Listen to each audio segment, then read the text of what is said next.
मस्त गरमागरम पनीर मोमोज तयार आहेत. तर बघा, या अगोदर आपण व्हेज मोमोज कसे बनवायचे ते पाहिले होते. आज आपण पनीर मोमोज कसे बनवायचे ते बघणार आहोत.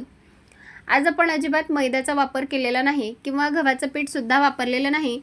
तरीसुद्धा आपले जे मोमोज आहेत ना, अगदी मस्त आणि मऊ लुसलुशीत झालेले आहेत. मधलं सारणसुद्धा बघू शकता तुम्ही, अगदी मस्त असं तयार झालं आहे. अगदी 20 ते 25 मिनिटांमध्ये हे मोमोज बनवून तयार होतात. शिवाय त्यासोबत जी लाल चटणी असते ना, टोमॅटो आणि लाल मिरचीच्या फ्लेवरची, तीसुद्धा आज आपण बनवली आहे. बनवायला अगदी साधी सोपी पद्धत आहे. नेहमीप्रमाणेच रेसिपी अगदी साधी सोपी आहे. व्हिडिओ शेवटपर्यंत नक्की बघा आणि जर व्हिडिओ आवडला असेल तर प्लीज माझ्या चॅनलला सबस्क्राईब करा, लाईक करा, सोबतच बेल आयकॉनवर क्लिक करा आणि माझ्या रेसिपी तुम्हाला कशा वाटतात मला नक्की कमेंट करून सांगा. चला तर मग वेळ न घालवता रेसिपीला सुरुवात करूया. पनीर मोमोज बनवण्यासाठी सगळ्यात अगोदर इथे आपण 2 वाटी बारीक रवा घेणार आहोत. मैद्याचा वापर नाही, गव्हाच्या पिठाचा वापर नाही. रव्यापासून हे पनीर मोमोज बनवणार आहोत.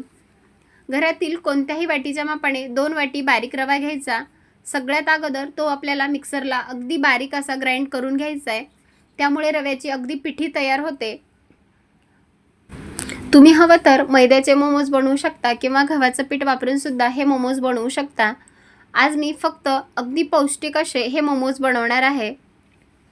आता यामध्ये आपण मीठ टाकून घेऊयात. तर चवीपुरतं आपल्याला मीठ टाकायचं आहे. यामध्ये मोमोज आपले अगदी मऊ आणि लुसलुशीत होण्यासाठी 1 पळी तेल टाकून घ्यायचं. यामुळे जे मोमोजचं वरचं आवरण आहे ना, अगदी मऊ आणि लुसलुशीत तयार होतं, असं वातडल्यासारखं होणार नाही. तर 1 पळी साधं आपण जे भाजीसाठी तेल वापरतो ना, ते तेल टाकलं आणि रवा छान असा या तेलामध्ये चोळून घेऊयात.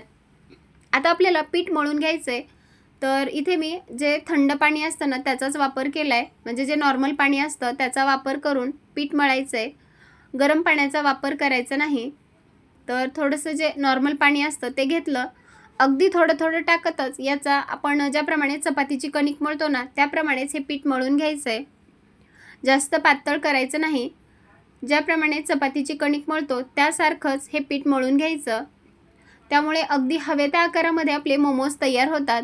आणि जर तुमचं पीठ पातळ झालं ना, तर मोमोजला ना हवा तो आकार देता येणार नाही. आता बघा, पीठ छान असं मळून झालंय. अगदी घट्टसर मी गोळा मळून तयार केला. पीठ आपण मळून घेतलं. आता यावरती एक झाकण ठेवूयात आणि पीठ आपण एक 10 ते 15 मिनिटांसाठी रेस्टला ठेवूयात. आता पीठ रेस्ट होत आहे तोवर आपण जी मोमोजची चटणी असते ना, ती तयार करणार आहोत. आता चटणीसाठी काय साहित्य लागते तर ते पाहूयात. इथे मी अगदी लाल बुंद 2 टोमॅटो घेतले. टोमॅटो स्वच्छ धुवून घेतला. त्याचा मागचा जो भाग असतो तो काढून घेतला आणि त्याला 4 चिरा पाडून घेतल्या आहेत. सोबतच एक 4 ते 5 आपण ज्या सुक्या लाल मिरच्या असतात ना, त्या घेतल्या. जर तुमच्याकडे बेडगी मिरची असेल तर तीसुद्धा तुम्ही इथे वापरू शकता. अर्धा लिंबाचा रस वापरणार आहोत. कोथिंबीर वापरायची आहे. एक 30 ते 35 लसणाच्या पाकळ्या सोलून घेतल्या. अगदी छोट्याशा आहेत म्हणून जास्त प्रमाणात घेतल्या. थोड्याशा मोठ्या असतील तर एक 20 ते 25 पाकळ्या घेऊ शकता. आता चटणी बनवण्यासाठी गॅसवरती मी ऑलरेडी पाणी उकळण्यासाठी ठेवलं होतं. पाण्याला चांगली खळखळून उकळी आली आहे. आता यामध्ये जे आपण टोमॅटोला चिरा पाडून घेतल्या होत्या ते टोमॅटो टाकून घेऊयात. सोबतच लाल सुक्या मिरच्या टाकून घ्यायच्या आणि ज्या लसणाच्या पाकळ्या सोलून घेतल्या होत्या ना, त्यासुद्धा टाकून घेऊयात. आता हाय फ्लेमवर किंवा मध्यम आचेवर हे टोमॅटो आपल्याला शिजवून घ्यायचे आहेत. जोपर्यंत टोमॅटोची साल टोमॅटोपासून बाजूला होत नाही ना, तोपर्यंत हे शिजवायचे. तर साधारण याला एक 5 ते 7 मिनिटांमध्ये टोमॅटोची साल अलग व्हायला सुरुवात होते. आता एकीकडे आपली हे चटणी होत आहे तोवर आपण मोमोजचं मधलं सारण तयार करूयात. त्यासाठी इथे मी 1 वाटी भरून पत्ताकोबी अगदी बारीक असा चॉप करून घेतला आहे. 2 मध्यम आकाराचे कांदे अगदी बारीक असे चॉप करून घेतले आहेत. आता याऐवजी तुमच्याकडे जर अजून कोणत्या भाज्या असतील तर त्यासुद्धा तुम्ही इथे घेऊ शकता. भरपूर सारी चिरलेली कोथिंबीर घेतली आहे. आता कोथिंबीरच्या ऐवजी जर तुमच्याकडे हिरव्या कांद्याची पात असेल ना, तर तीसुद्धा तुम्ही इथे अगदी बारीक अशी चिरून घेऊ शकता किंवा जो पातीचा कांदा असतो त्याचा जो समोरचा पांढरा भाग असतो तो सुद्धा घेऊ शकता. एक वाटी आपण पनीर घेतलं आहे, तर पनीर घेतलं आणि त्याला चांगलं बारीक असं किसून घेतलं आहे. 2 शिमला मिरची अगदी बारीक अशा चॉप करून घेतल्या आहेत आणि एक 30 ते 35 लसणाच्या पाकळ्या खलबत्त्यामध्ये कुटून घेतल्यात. तर मोमोजमध्ये जेवढा जास्त लसूण वापरचाल ना, मोमोजला अजून खूपच छान अशी टेस्ट येते. आता इथे आपलं हे सर्व भाज्या तयार आहेत. लगेच आपण फोडणीची तयारी करूयात. फोडणीसाठी मी गॅसवरती ऑलरेडी कढई गरम करण्यासाठी ठेवली. त्यामध्ये आपल्याला एक पळी तेल टाकून घ्यायचं आहे. आता तेल हलकंसं तापलं की यामध्ये 1 चमचा जिरं टाकून घेऊयात. जिरं छान असं तडतडलं की यामध्ये जो आपण लसूण ठेचून ठेवला होता ना, तो लसूण टाकून घेऊयात. लसूण हलकासा परतला की यामध्ये जो आपण बारीक चिरलेला कांदा होता ना, तो कांदा टाकून घेऊयात. आता इथे मी गॅसची फ्लेम कमी ठेवली नाही, अगदी हाय फ्लेमवरच ही सर्व प्रोसेस आपल्याला करायची आहे. तर कांदा अगदी 2 मिनिटांसाठी थोडासा लालसर होईपर्यंत परतून घेऊयात. इथे पातीचा कांदासुद्धा वापरू शकता, त्यामुळे सुद्धा ना खूप छान अशी टेस्ट येते. तर बघा, हळूहळू कांद्याचा रंग बदलला आहे आणि कांदा छान असा परतला की यामध्ये या भाज्या ॲड करूयात. तर बारीक जी आपण पत्ताकोबी चिरून ठेवली होती ना, ती टाकूयात. सोबतच शिमला मिरचीसुद्धा टाकून घ्यायची आणि हाय फ्लेमवर या भाज्या आपण परतून घेऊयात. जर तुम्ही गॅसची फ्लेम अगदी कमीच ठेवली किंवा मंद केली ना, तर भाज्याला पाणी सुटू शकतं आणि मोमोजमध्ये सुद्धा थोडंसं पाणी झाल्यासारखं होतं. त्यामुळे या ज्या भाज्या आहेत ना, आपल्याला हाय फ्लेमवरच शिजवायच्या आहेत. सारखं याला परतत राहायचे, भाज्या खाली करपून द्यायच्या नाहीत. इथे बघा, पत्ताकोबी शिमला आपण छान असं परतून घेतलं की यामध्ये आपण आता हे किसलेलं पनीर ॲड करूयात. तुम्ही कधी पनीर मोमोज खाल्ले आहेत का? जर खाल्ले नसतील ना, तर एक वेळेस या पद्धतीने नक्की करून पहा. सोबतच भरपूर सारी बारीक चिरलेली कोथिंबीर टाकून घ्यायची आणि परत एकदा हे चांगल्या प्रकारे मिक्स करून घ्यायचं. आता बघा, चांगल्या प्रकारे मिक्स करून घेतलं की यामध्ये आपण काही कोरडे मसाले टाकून घेऊयात.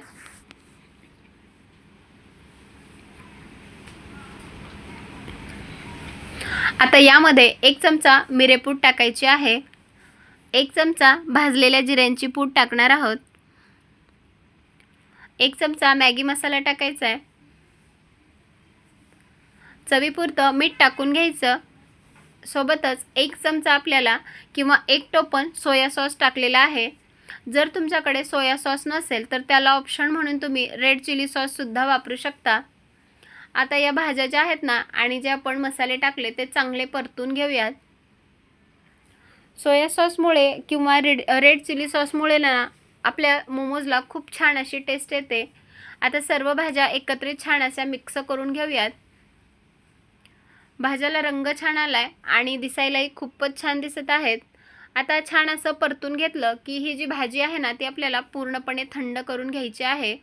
हे आपल्या मोमोजचं सारण बनवून तयार आहे. चांगलं परतून घ्यायचं. आता गॅस बंद करून घ्यायचा आणि हे जे सारण आहे ना मोमोजचं, अगदी पूर्णपणे थंडगार करून घेऊयात. आता एकीकडे आपण जी मोमोची चटणी बनवणार होतो ना, ते सुद्धा टोमॅटो छान असं मस्त शिजले. त्याची साल पूर्णपणे बाजूला होत आहे. तर पातेल्यामधील जे मिरची आणि टोमॅटो आहे ना, ते एका दुसऱ्या प्लेटमध्ये काढून घेऊयात. तर बघा, अगदी सहजपणे हे टोमॅटोची जी साल आहे ना, ती बाजूला होत आहे. म्हणजे आपला टोमॅटो अगदी मस्त असा मऊसूत शिजला आहे. साल काढून घेऊयात आणि नंतर जो टोमॅटो, हिरवी मिरची, लसूण आहे ना, पूर्णपणे थंडगार करून घेऊयात आणि याची आपल्याला आता एक मिक्सरला अगदी बारीक अशी प्युरी तयार करायची आहे. इथे एक मी मिक्सरचं छोटं भांडं घेतलं. त्यामध्ये ना टोमॅटो, लाल मिरची, लसणाच्या पाकळ्या टाकून घेऊयात.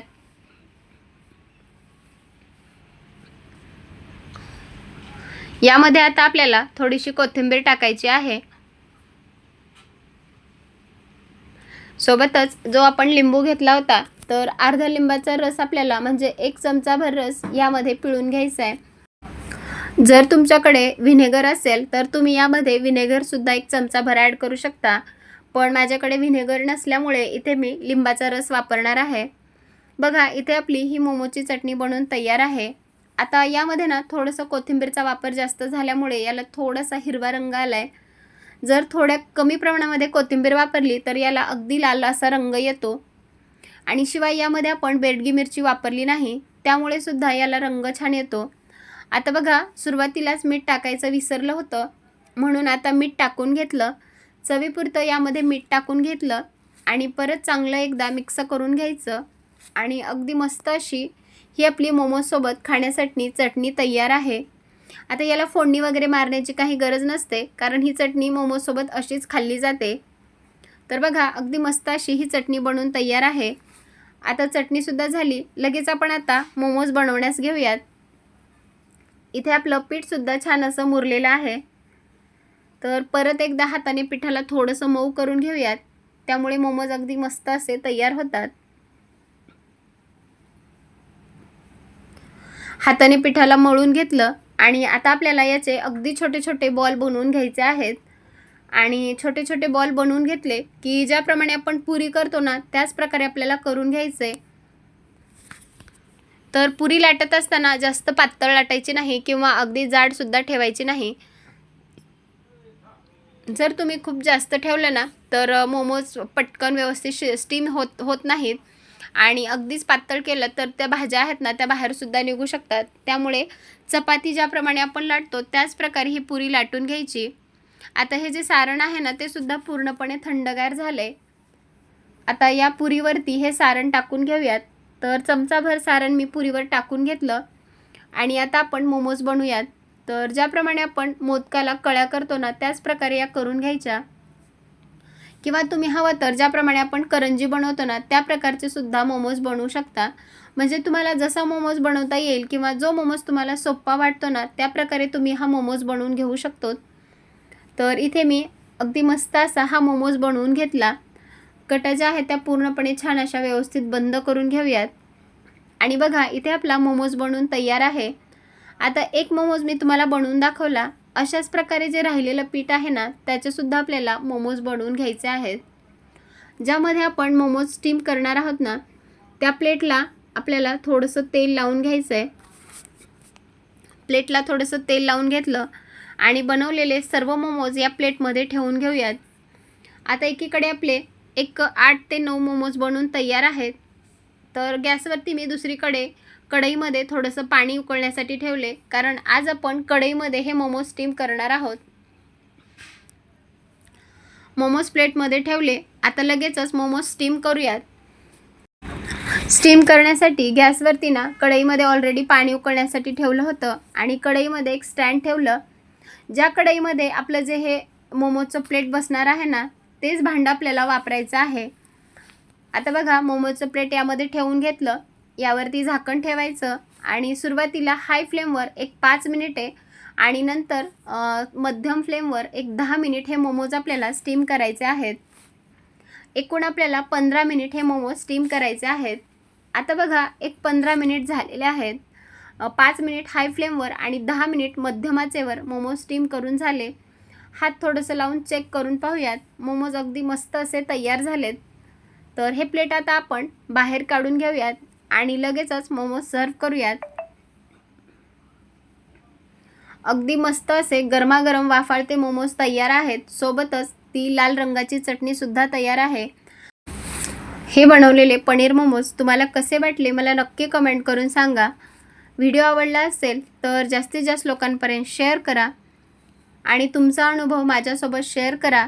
चला तर मग पुन्हा भेटूयात अशाच एका छानशा मस्त खमंग रेसिपीसोबत. तोपर्यंत धन्यवाद आणि मस्त रहा, स्वस्त रहा आणि सगळ्यात महत्त्वाचं चांगलं चांगलं खात रहा.